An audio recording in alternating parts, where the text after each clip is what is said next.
L'Église catholique fait mémoire de sainte Félicité et Perpétue. Immense fut la popularité de ces deux martyrs pour le Christ, en Afrique du Nord au début du IIIe siècle. Voici les traits de la passion de deux jeunes femmes, deux amies, un récit terrible, véridique. Félicité était une esclave, Perpétue une noble patricienne. Félicité enceinte donnera naissance à une petite fille, la veille de son martyre. Perpétue était maman d'un enfant qu'elle allaitait encore. Elles viennent de recevoir le baptême chrétien et sont arrêtées, mises en prison. Condamnées à être livrées aux bêtes en furie, elles sont enfermées, nues, dans un filet. Le public païen, bien que barbare et voyeur, en frémit de honte. N les recouvre de tuniques. Projetées en l'air par les fauves, gisant à terre, elles se relèvent. Se tenant par le bras, elles s'avancent, radieuses, jusqu'à être achevées par les gladiateurs. C'était le 7 mars 203, à Carthage. La première prière eucharistique a relié leurs deux noms à ceux des saintes Agathe, Lucie, Cécile et Agnès.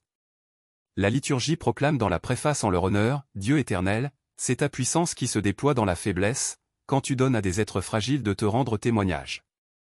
Dans leur vie, tu nous procures un modèle, dans la communion avec eux, une famille et dans leur intercession, un appui.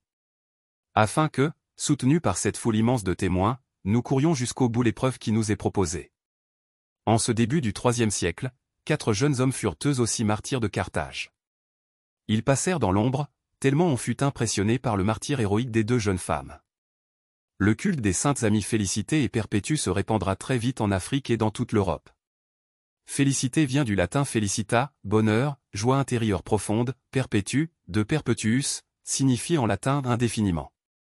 Sainte Félicité et Perpétue, priez pour nous. Évangile. Des jours viendront où l'époux leur sera enlevé, alors ils jeûneront. Gloire au Christ. Sagesse éternelle du Dieu vivant. Gloire à toi, Seigneur.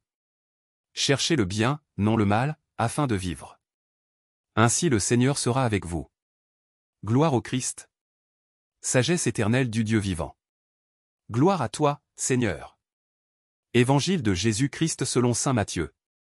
En ce temps-là, les disciples de Jean le Baptiste s'approchèrent de Jésus.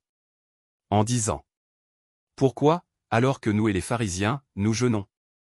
Tes disciples ne jeûnent-ils pas?